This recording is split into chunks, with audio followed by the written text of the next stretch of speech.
Are you using Serilog in your .NET Core application and wondering about file name placeholders? If so, you're in the right place. Today, we will explore the different file name placeholders available for Serilog beyond just the date placeholder. I totally get it. When you're logging information, having the right file names can make a huge difference in organizing your logs. You're not alone in this. Many developers face the same question.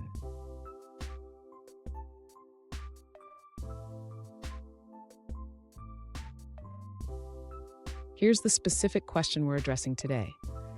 One user asked, "Are there any other options for the file name like date? I would like to have log files organized by hour." This is a great question and one that many developers have. So, what are the available file name placeholders in Serilog? Understanding these options can help you customize your logging strategy effectively. Let's break it down together. And stick around. At the end of this video, I will share a bonus tip that can enhance your logging even further. To address the user's question about file name placeholders in Serilog, we will start by discussing the basic placeholder they already know, which is date. This placeholder allows the user to create log files that are named according to the date. Next, the user can utilize the hour placeholder. This allows for log files to be created based on the hour, which is useful for more granular logging.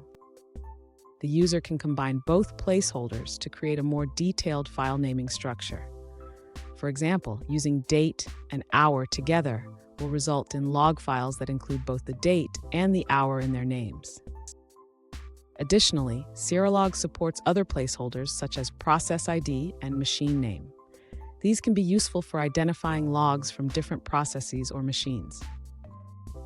Finally, the user can customize their log file naming convention further by using additional formatting options available in Serilog. This flexibility allows for tailored logging solutions. Fun fact, the first logging systems were as simple as writing to a text file.